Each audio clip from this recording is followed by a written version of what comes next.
Hello, hello, hello. The mask is back, and unfortunately, we're coming back to a pretty whatever card. Aside from the fact that it's possible that Dominic Reyes could win and satisfy our souls yet again, and we got some Croatians, potentially plural, on the card, and I mean, I'm not certain, but still Balkan, so we'll take what we could get, and it's some possibility of some wholesome moments for me, especially in that regard. But yeah, it's a pretty mediocre at best. Let's be honest. And we're starting with Lomaluk Bookme versus what a last name versus Alexia Tayanara. That's also an interesting last name, but I'm gonna go with Alexia Tayanara. I'm gonna go with a submission, honestly. I think late in the first round she's going to get it. And the reason for that is I don't normally pick finishes in UFC fights with women in particular, generally because they're statistically the most likely to go to decision, as you know. If you've watched UFC for a year at least, or not even, if you watch UFC for like half a year, you'd know it.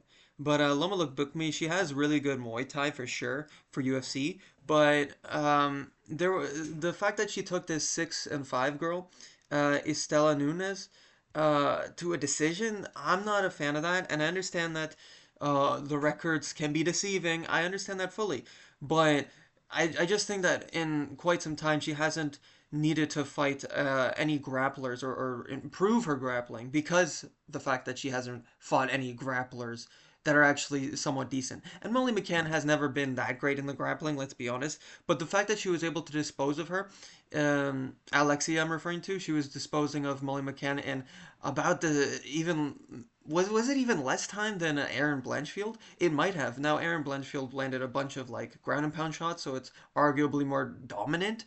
But the quickness of her submission over Molly McCann was quite impressive. So I'm gonna say probably like a rear naked choke or something because Lomaluk Bookme just doesn't have a solid takedown defense, or at least enough for defending against Alexia's shots.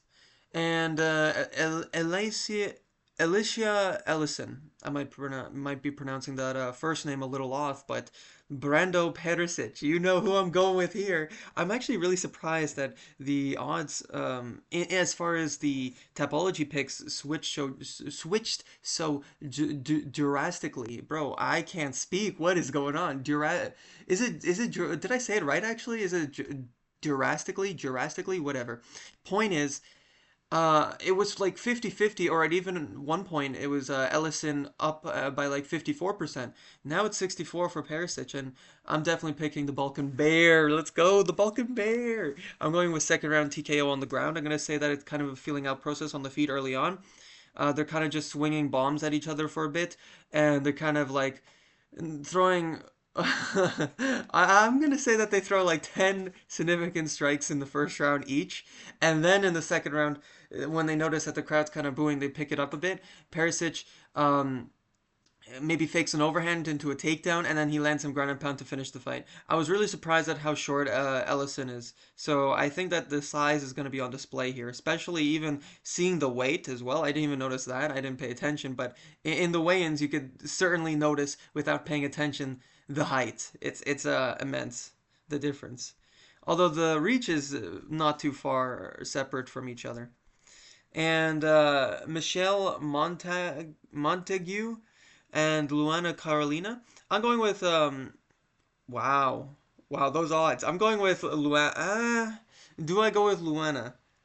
I'm gonna go with Luana. I know that I like always get her fights wrong, aside from one of them, I think.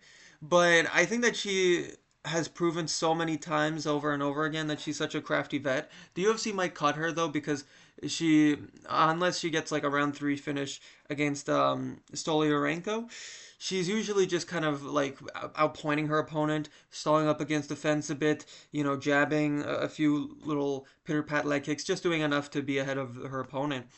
And so I think that the UFC will cut her if she wins this, to be honest, which sucks that the UFC runs that way, and they'll keep Michelle because they like more exciting fun styles, and so do I. But it's like how are you gonna cut Martin Boudet and Taylor Lapulus, but keep the guys that they won against.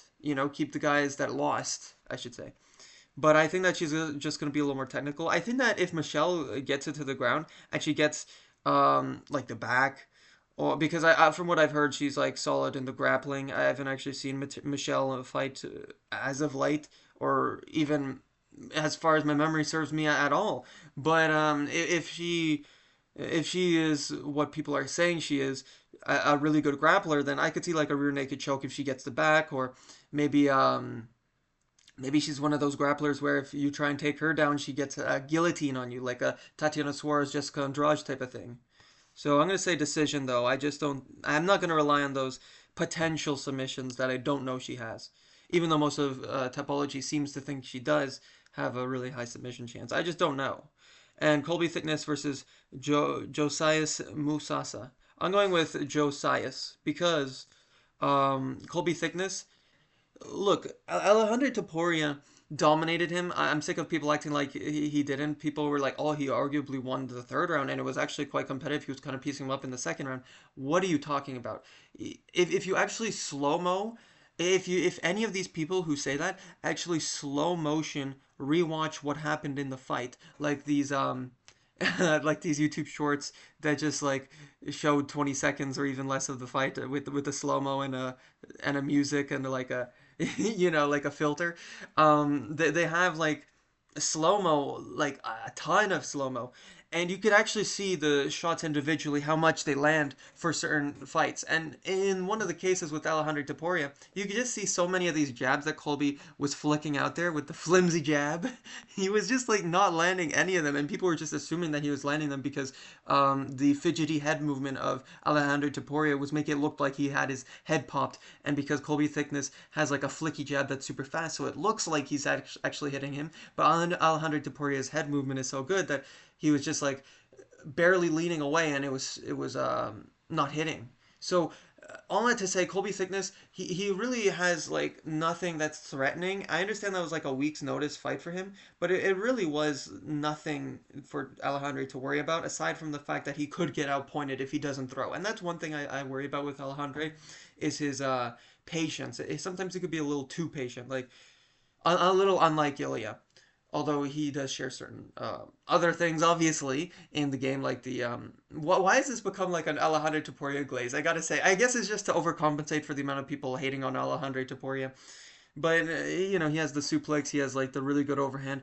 It's just the patience. And Joseus Musasa, or Josias Musasa, the difference is he's not patient, and I think that with a guy that's not threatening, um, and with Josias Musasa having his feet in the water in the UFC, so to speak, I think now that he's gotten that experience, he's gonna be a little more patient early and realize, okay, this guy doesn't have anything for me. I'm gonna tag him with one big shot, and then see how he reacts. And if he doesn't react well, which he won't, I bet, um, I think he's gonna just rush him down, and that's sort of why. Um, People think that Alejandro Topuria is like a little overhyped because he's not going to get the finish like Josias Musasa. Trust me, um, he's going to get the finish. But the reason why, it's just like a bad game plan from Alejandro. He has all the tools to be a really good fighter, like a top 15 guy. It's just that it was a bad game plan from him. He went for the suplex when Colby Thickness was out on his feet. I don't think Jose Musasa is gonna make that mistake, or Josias Musasa as the KO wizard himself. I mean, he got KO'd by a wizard in his last fight, I suppose, but it's Colby Thicknessy, okay? Jamie Malarkey, Ronaldo Bedoya. I'm going with Jamie. I'm really surprised that certain people are still thinking that Ronaldo Bedoya has the frame or the weight advantage of a welterweight when he looked actually like skinnier. He looked like he looked like one of these, like what Lucas Tracy says, like these what is it, cardio kickboxing guys. That's what he looked like. Jamie Malarkey looked like he actually trains, and you could actually see like he's been given some tough matchups, like especially the say what you want about Marcio Ruffi at this point. It was a grappling style that got him. Jamie Mullarkey's primarily a boxer with certain kicks in his arsenal. But Ronaldo Bodaya, he doesn't do anything meaningful. He just kind of throws out some hooks and some leg kicks and hopes for the best. That's generally what he does. I'm really surprised that the odds are so close. I think that Mullarkey's going to get a pretty clear cut. I could see a 30-27, to be honest. I'm going to say that he gets a 30-27. I think he's just way better in the boxing, which is primarily where this fight's going to take place. And if he tries to shoot a sloppy takedown, I think Mullarkey is going to be well aware with the experience he has.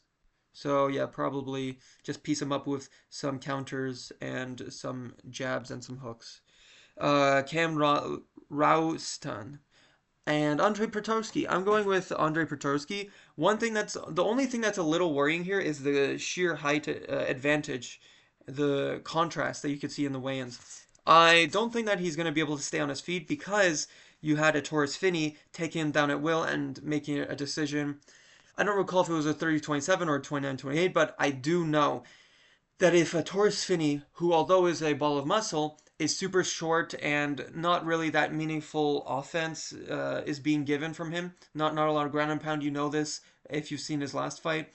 You know that Andre Petroski is gonna, even though he's only slightly better in that regard, gonna land some ground and pound and keep Cam Rouston worried when he tries to get up. So I think it's gonna be really hard for Cam to get back up to his feet, and I think that's primarily where he's gonna want to keep this. Um, Seeing his size, seeing his stature, it seems like he's going to want to keep this at a kicking range, primarily kickboxing. And I don't think Andre Petroski is going to let him. It's certainly here's the thing, right? Andre Petroski, he was getting pieced up by a jab against a Edmund Shabazian, but on the other hand, um, I think Edmund Shabazian, again, consistent with the rest of this card on the picks that I've made thus far, it's a matter of experience, and I think that he's gonna recognize, okay, I need to shoot early. Kind of, he showed like a really good game plan against Rodolfo Vieira. He was like, okay, I'm just gonna be patient here, and then he reversed takedowns, and then he actually, but Cam is not gonna actually shoot, so he's gonna have to close the distance. I get that, but ultimately, I think that Cam is not ready for the UFC in the takedown defense department. It's just as simple as if you're getting taken down by Taurus Finney. I don't know why I'm going through hoops to explain this. If you're getting taken down by Taurus Finney at will, and you're not landing enough to actually make it a close decision, to at least make it a split decision, I'm taking Andre Petroski by decision, probably 30-27. Ronaldo Bedoya or Rodolfo Gelato, Beach, and Navajo Sterling. I know it was kind of like against Rodolfo because of his acting and all that in his last fight, and certainly having two draw slash no contest esque fights in a row is quite funny and laughable. But honestly, I gotta respect him for carrying the rosary in every single weigh-ins he's had throughout his career, even to this date. So I gotta say, I'm rooting for him, but I'm going with Navajo Sterling.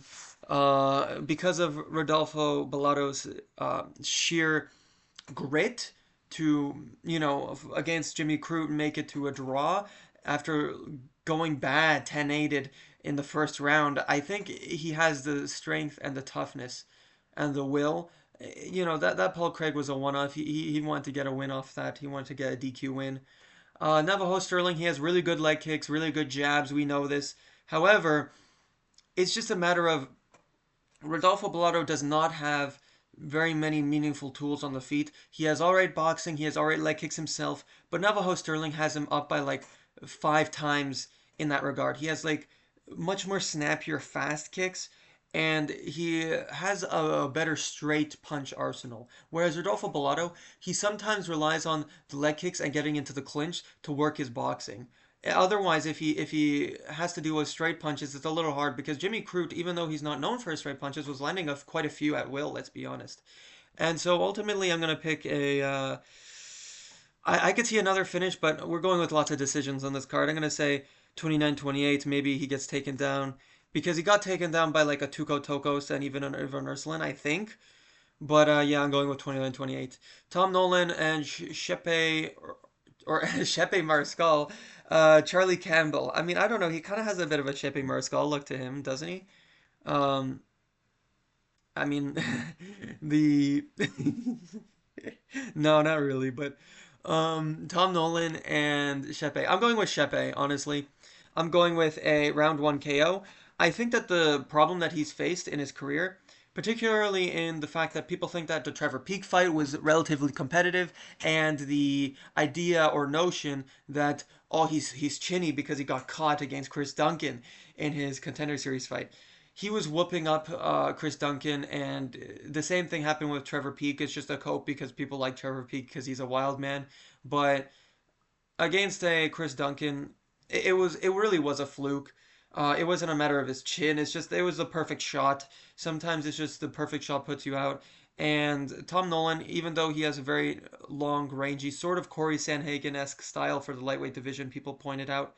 Um, as of late, people have been pointing that out. But let's be honest, it's not nearly as defensively strong. His long rangy kickboxing style.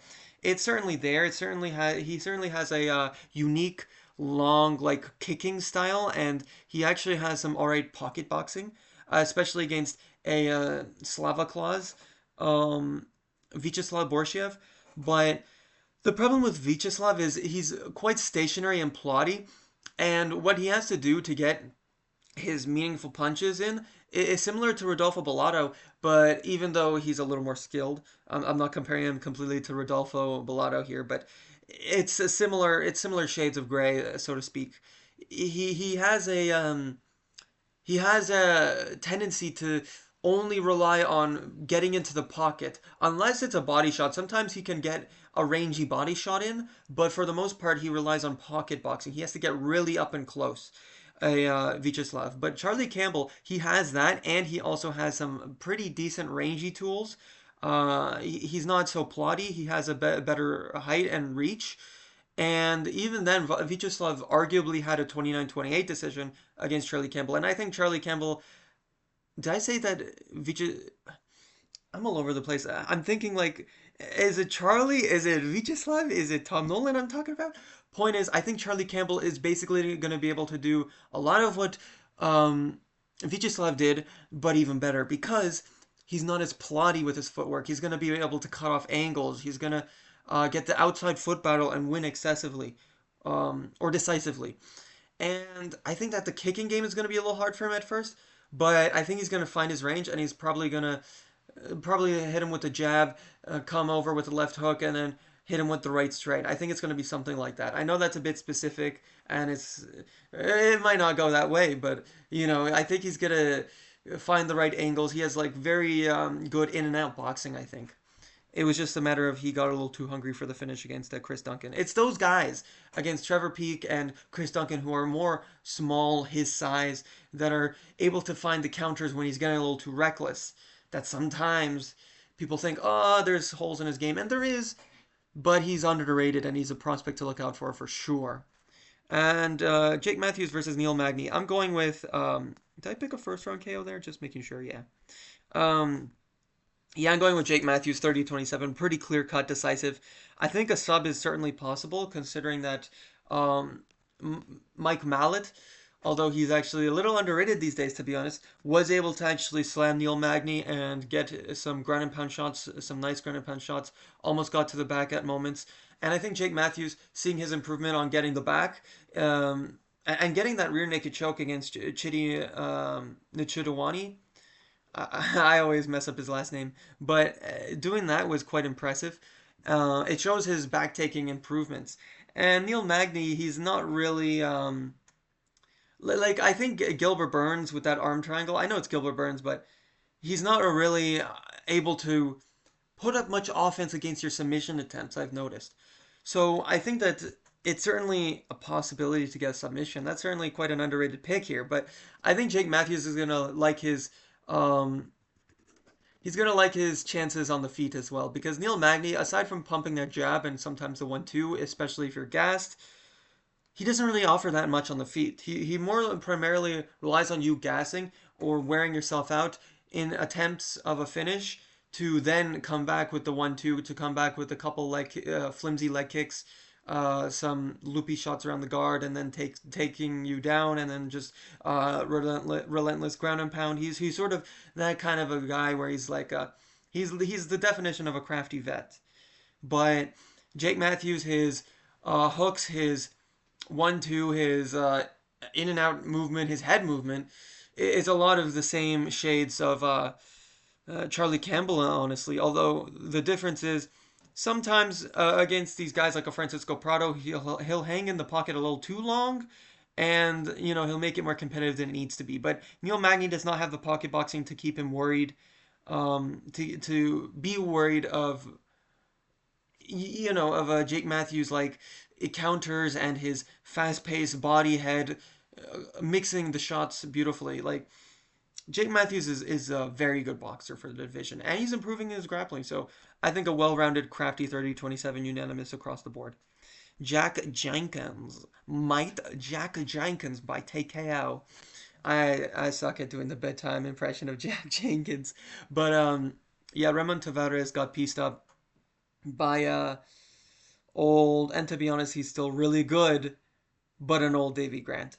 And Jack Jenkins, I feel like he could replicate a lot of what he did in the boxing, not in the kicking game, because Davy Grant has a really good kicking game that he implemented against Ramon Tavares as well, which helped him keep the distance. But Jake Matthews, aside from maybe getting clipped in the boxing, maybe staying in the pocket too long when Ramon Tavares is going with these fast looping shots around the guard, I could see Jack Jenkins getting dropped in one of those moments. But aside from the possible Hail Mary that Ramon Tavares has in the pocket with these 50-50 exchanges, I think that Jack Jenkins will be able to keep the jab on him and then work the body and then come upstairs.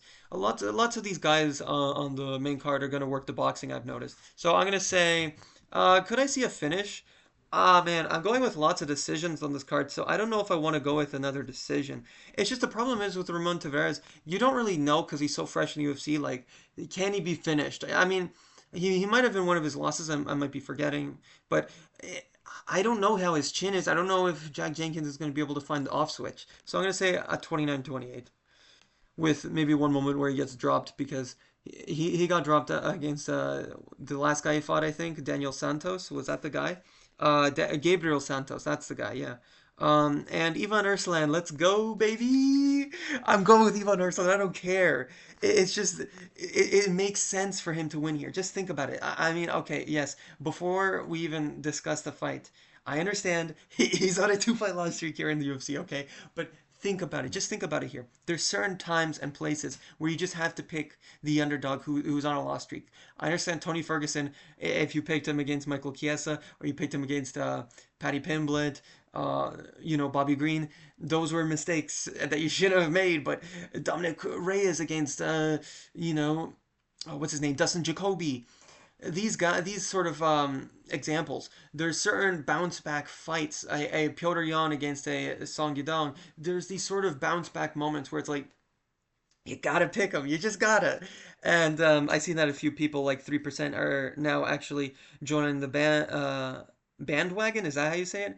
They're joining the potential Ivan Urslan upset. And I'm going with Ivan Urslan. I don't care. I'm going with first round KO. Dude, Rodolfo Bellato, with his stepping in with an overhand right or stepping in with a hook, was able to just, with no jab, no feints, was able to freaking, and okay, he had some leg kicks to be fair, but was able to freaking win rounds 2 and 3 primarily in the boxing. Primarily.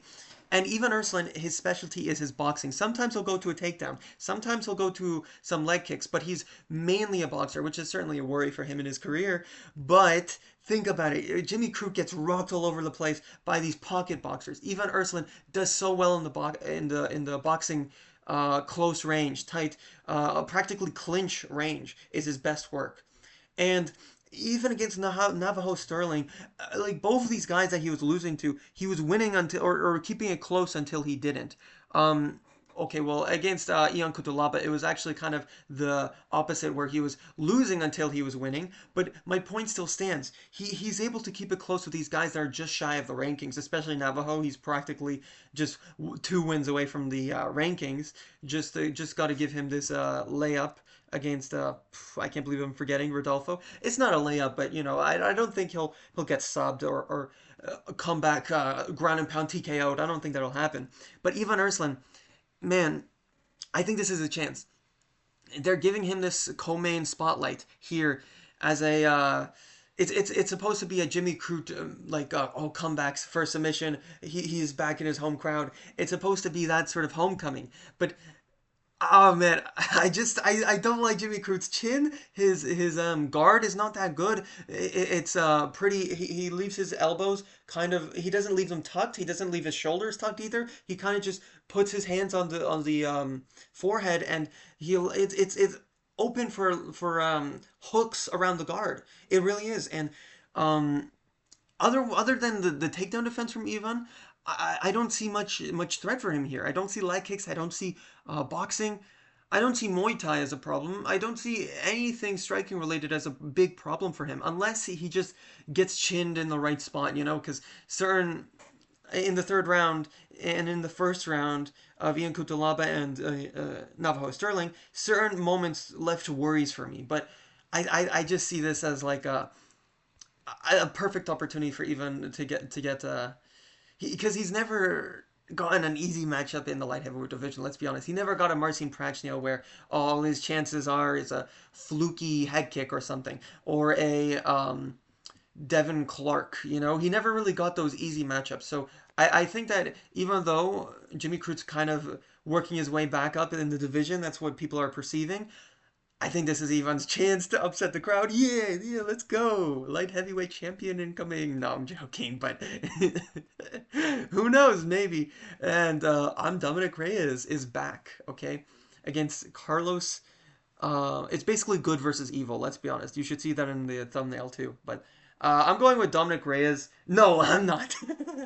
I wish. I really wish, but I'm going with Carlos Ulberg. I just think that here's the thing. Rewatching some of Dominic Reyes' old fights, even the ones that he's winning, this is something that I really realized. And I understand that was a different Dominic Reyes against like a Ryan Spann and other examples like a Yuri Prohaska, but even then he looked good against Yuri Prohaska because that's a slower Yuri with lesser head movement. Let's be honest. But he was actually finding the timing against that guy, and it's because he, just like Carlos Ulberg, has a really going forward style. But here's the thing, or not going forward, but he has a really good counters against going forward styles. I should specify. But here's the thing with a Carlos Ulberg, he's not going forward. He's not going to be going forward like that. That is Dominic Reyes's uh, T. That is his go-to. It's counters. Now, granted, sometimes he could go forward, like against the John Jones. He knew what to do in that fight. He had a perfect game plan in that fight. He had to actually not give him any respect. That's what all of his previous opponents unfortunately did against John Jones. And even though they probably would have lost still, they were actually going. They actually Dominic Reyes was actually going forward, I should say. And against Carlos Ulberg, it's going to be really hard because he has another counterpuncher in his crosshairs. And back to what I was saying about his old fights. Like I said, I understand this was a different Dominic Reyes, but the jab, just a step in jab, power jab from Ryan Spann was putting him out, and Carlos Ulberg has one of the best jabs in the division. Granted, it's not super powerful, but it's there. It's a keep off me tool. And the biggest thing that I looked to in his first win on his comeback win streak is I rewatched this fight a couple times, and man, I'm like, wait a second, this is actually something that people nobody's talking about. Carlos, I mean, Dustin Jacoby landed so many leg kicks before he rushed forward. He can implement the style of a Dustin Jacoby can Carlos Ulberg to a T, so long as he doesn't go forward recklessly like that. And he doesn't. He's so safe to the point of boredom. So Dominic Reyes is going to be able to find a few good counters, find a few good shots in between, some solid hooks or 1-2s. But at the end of the day, Carlos Ulberg, his leg kicks are so good, and again, another good keep off me tool, but it's also to stunt the movement of his opponents. And Dominic Reyes is the one that goes forward more often than both these guys. Unless Carlos Ulberg finds a counter and he hurts his opponent, he does not feel the need to, these days at least, pressure his opponent. So what he'll be doing is he'll be pumping the jab on the back foot, keeping these leg kicks on Dominic Reyes, which Dominic Reyes did not like. Pretty much every single leg kick from Dustin Jacoby landed, and this is something that nobody's talking about. They're talking about the hands, but they're not talking about the leg kicks. He's a kickboxer for crying out loud. He trained with Israel Adesanya, and he might even be a little better in the kickboxing, to be honest. Just because I mean, look, he was able to keep it competitive, even though I thought that he lost just like how Israel Adesanya lost against Jan Blachowicz. But my point stands. He was able to keep it competitive on the feet, whereas Israel Adesanya, yes, it was competitive in every round, but let's be honest, he lost every round. So it was competitive, but there was a decisive every round winner. And in that fight against Jan Blachowicz, it was arguably 50-50. I'm not arguing that. I thought that Jan Blachowicz won all 3 rounds, but my point here is I think he's a slightly better Israel Adesanya with a little more power and a little better counter instinct. His left straight, left hook, really good. And I think that Dominic Reyes is either going to be walked into a shot that puts him down, or it's going to be like a 48-47 or 49-46 decision for Carlos Ulberg. I'm going to say like a 49-46, 49-46, 48-47, or I don't know. Man, I think Dominic Reyes is actually going to want to try and press the action when he realizes that he's losing on the scorecards 2 rounds to 1 or 3 rounds to none, and he's going to try and press the action. I don't know. I don't know. I think that Dominic Reyes, his defense isn't as good as a Volkan Oezdemir or a Jan Blachowicz. So I'm going to say a fourth round KO for Carlos Ulberg. I think his counter game is just too good. So that's all for me. Thank you so much for watching. Hopefully, I get pretty good picks on here. I feel like I did pretty good on this one, or I feel like I'm going to, you know. Thank you so much for watching. Mask of MMA out.